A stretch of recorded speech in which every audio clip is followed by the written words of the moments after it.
وأرتاح للبرق اليماني كأنني له حين يبدو في السماء نسيب، وأرتاح إن ألقى غريبا صبابة إليه كأني للغريب قريب. هنا يتمازج الحاضر بالماضي، هنا بدأ التاريخ الإنساني والحضاري، فسيفساء الطبيعة البكر وتلونها، وسحر الجبال التي تعانق السماء، وبهاء الكثبان الرملية المتحركة تلتمع تحت وهج الشمس، والخضرة الدائمة وشلالات الماء النمير وحبات البن اليمني تدعو زائرها لطقوس القهوة المرة، عنوان الكرم وإكرام الضيف.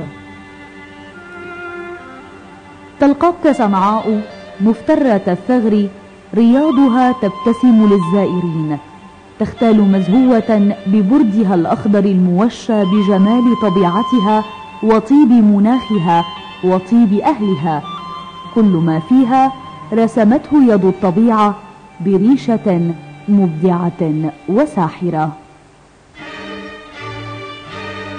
هذه حضرموت، فيها قبر النبي هود عليه السلام، تطل على البحر وتجاوره، وفيها بقايا لمدينتي تريم وشبام القديمتين وبئر برهوت. الحاضر يحاكي الماضي، وأعماق البحر تخبئ أسرار الشعب المرجانية وتغري زائرها برحلة إلى الأعماق، وقلاعها الأثرية تروي أساطير وحكايات الشعب اليمني المتجذر بأرضه، كهذه الجبال الراسخة وهذه القلاع والأوابد التي تتحدى الأزمنة.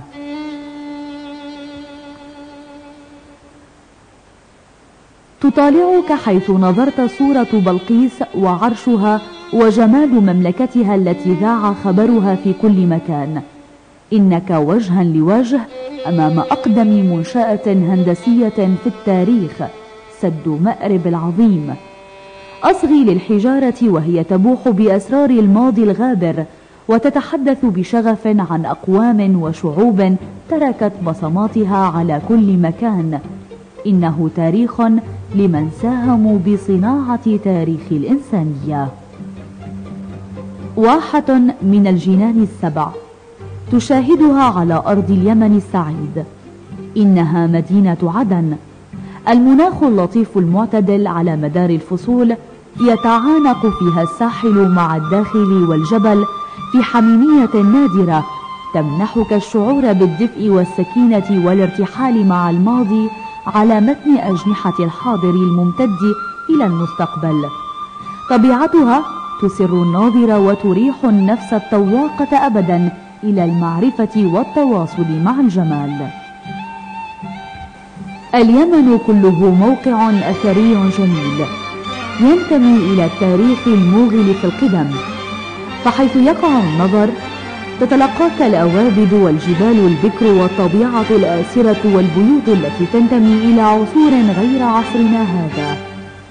كل شيء في اليمن يحمل هوية الماضي، رغم أن المدينية والمعاصرة بدأت تزحف إلى الشواطئ والجبال، والحداثة بادية للعيان في القطاع السياحي، حيث تنتشر الفنادق الفخمة والمنتجعات الشاطئية والقرى التي تشكل عوامل جذب للزائرين والمهتمين بالآثار والتاريخ والتنوع المناخي والجغرافي والبيئي الذي قلما تجد له مثيلا إلا في بلاد اليمن السعيد.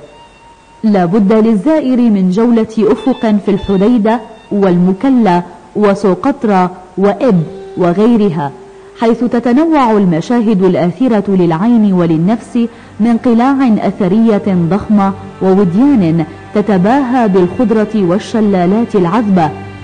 والجسور القديمة تربط بين مكان وآخر، تستقبل القادمين والمغادرين، وما زالت باقية على حالها منذ قرون تتحدى الأزمنة. أسواق المدن الرئيسة في كل اليمن عامرة بكل ما يحتاجه الزائر من عطورات وحلي وقطع تذكارية من صناعة يمنية أبدعتها الأيدي الماهرة المتقنة والعين المدققة والعقل الخلاق. فتنتشر بين هنا وهناك صناعة حجر العقيق الطبيعي والفخاريات والخزف والملبوسات الشعبية. وأهم ما تفاخر به الحرف اليدوية في أرجاء اليمن صناعة السيوف اليمنية ذائعة الصيت منذ القدم، وصناعة الخناجر، حيث يفاخر كل يمني بحملها وفي كل الأعمار، حتى ارتبطت باللباس والزي الشعبي لكل اليمنيين.